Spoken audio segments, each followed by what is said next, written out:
Hi there everybody, this is Prithviraj. Welcome back to my video. So today in this video I'll be discussing on introduction to multivalued dependencies. So multivalued dependencies are a fundamental concept in the database theory that extend the notion of fundamental or a functional dependencies. So the multivalued dependencies describe a scenario where a single attribute can be associated with multiple attributes. So this is the main keyword what we need to understand. So where a single attribute can be referred to multi-value attributes rather than a single value. So understanding a multi-value dependency is crucial for designing a robust and normalized database schemas. So now let's get started understanding this core topic in depth. So at first let's go through the definition and characteristics of the multi-value dependencies. So at first we have the definition. So multi-value dependency occurs when a single attribute or a group of attributes in a relation can be associated with multiple values for another attribute or group of attributes. Then we have the characteristics of the MVDs. So the multivalue dependencies, they are non-transitive and they represent a many-to-many relationship between the two sets of attributes within a single relation. Then we are having the notation. So the multivalue dependencies are typically denoted using a symbol that is called as an arrow mark or a double-headed arrow, what you can say, that is defined as a multi-determinants. Then we are also having a relationship between the MVDs and functional dependencies. So for the functional dependencies, then we have the multi-value dependencies, then the relationships. So let's understand all these topics in depth now.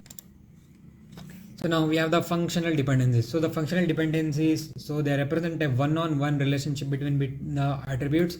Then we also have a single value of one attribute that corresponds to the single value of another attributes. So these are the things what we can come across in the functional dependencies.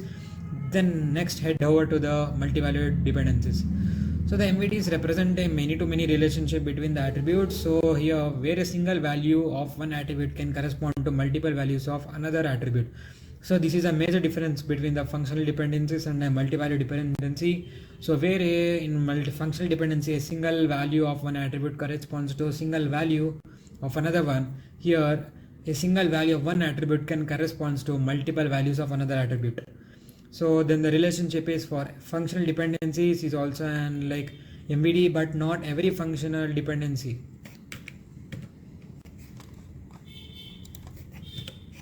Then we have the decomposition and normalization for our multi-value dependencies. So for the decomposition, we can be used like a decomposition relation into a smaller or much more normal relations to eliminate some redundancy or even ensure some data integrity. Then we have a 4NF. So the fourth normal form. So in this fourth normal form, which is a higher level of database normalization that requires the elimination of multi-value dependencies in addition to eliminate all of the functional dependencies. Then we have BCNF, which is expanded as Boyce code normal form. So which is also another higher level of normalization that goes beyond 3NF by ensuring that all the determinants and candidate or determinants are the candidate keys. So now let's understand the implication of multi-value dependency on the database designs. So though we have complex relationships, we also have data integrity, query optimization and normalization. So we also have a table beside here, you can use it for your reference. So now let's understand all the topic one by one. So complex relationships. So MVDs allows for a relationship of more complex relationship between entities in a database, leading to more accurate and flexible data models. Then we have data integrity. So properly identifying and addressing MVDs can help improve data integrity by reducing redundancy and ensuring that all relationships are properly represented. Then we have the query optimization. So understanding the MVDs can also assist in query optimization by enabling a much more efficient database indexing and access strategies. Then we have the normalization. So having a higher level of normalization such as 4NF requires the identification and elimination of all the MVDs in the database schema. Now identifying and validating MVDs in database schemas.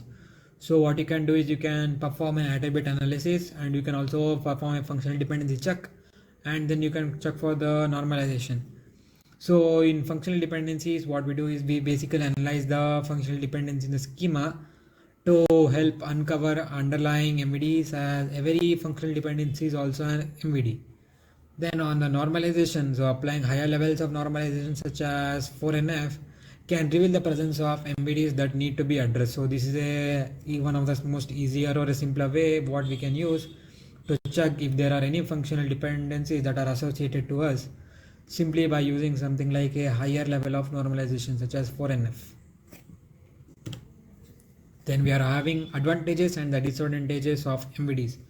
So the advantages what we can mainly focus on is that enables more accurate representation of complex real world relationships, and it also improves the data integrity by reducing a layer of redundancy, and it also supports higher level of normalization such as 4NF.